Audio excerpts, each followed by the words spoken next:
Ini adalah kisah mengharukan tentang seorang pemuda yang sangat berbakti kepada ibunya. Uwais Al-Qarni menggendong ibunya ke tanah suci Mekkah. "Anakku, mungkin ibu tak akan lama lagi bersamamu. Ikhtiarkan ibu untuk bisa berhaji," pinta sang ibu. Mendengar ucapan itu Uwais merenung. Perjalanan ke Mekkah tidaklah dekat. Melewati padang pasir yang tandus, serta butuh perbekalan yang cukup. Orang-orang biasanya menaiki unta, ucap Uwais dalam hatinya sambil merenung di tengah malam.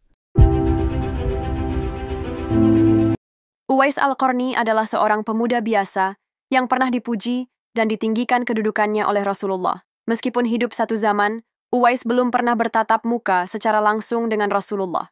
Karena itulah dia tidak termasuk golongan sahabat Nabi. Meskipun demikian, dalam suatu majelis Rasul pernah berwasiat kepada para sahabatnya, jika pada suatu saat nanti, di antara mereka ada yang bertemu pemuda Yaman bernama Uwais Al-Qarni, maka mintalah doa darinya, dan serta mintalah agar memohonkan pengampunan dari Allah. Uwais Al-Qarni dikenal bukan karena kegigihannya dalam berperang dalam membela Islam, atau karena kesetiaannya dalam menemani perjalanan dakwah Rasulullah. Uwais hanyalah pemuda miskin yang hidup di pinggiran daerah Qarn, di Yaman, yang hidup berdua dengan sang ibu setelah ditinggal ayahnya sejak kecil. Ibunya telah memasuki usia senja dan mengalami kelumpuhan serta menderita kebutaan.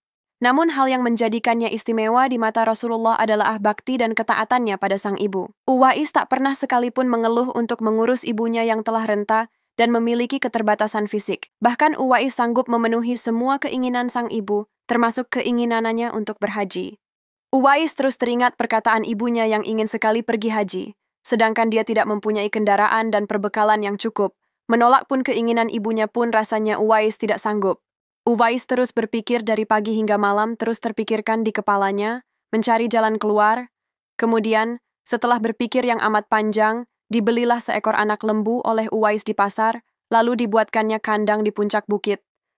Setiap pagi ia bolak-balik menggendong anak lembu itu naik turun bukit, sampai-sampai orang-orang yang melihat Uwais mengira Uwais sudah gila, karena tiap hari bolak-balik bukit hanya menggendong seekor lembu.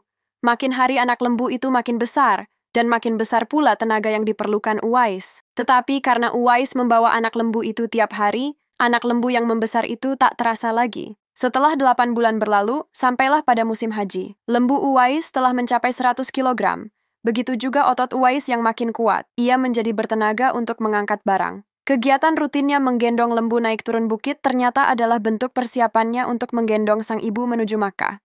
Uwais menggendong ibunya berjalan kaki dari Yaman ke Makkah, menunjukkan bakti cintanya untuk memenuhi pinta terakhir dari sang ibu. Ia rela menempuh perjalanan jauh dan sulit demi memenuhi keinginan ibunya. Uwais berjalan tegap menggendong ibunya wukuf di Ka'bah. Ibunya terharu dan bercucuran air mata telah melihat Baitullah. Di hadapan Ka'bah, ibu dan anak itu berdoa. "Ya Allah, ampuni semua dosa ibu," kata Uwais. Sang ibu keheranan dan bertanya, "Bagaimana dengan dosamu?" Uwais menjawab, "Dengan terampuninya dosa ibu, maka ibu akan masuk surga. Cukuplah ridha dari ibu yang akan membawaku ke surga." Itulah kisah singkat dari seorang pemuda yang berbakti kepada ibunya. Kisah ini mengajarkan kita bahwa berbakti kepada seorang ibu adalah keharusan yang tak bisa ditawar lagi. Dengan ridho ibu insya Allah, Allah akan ridho terhadap kita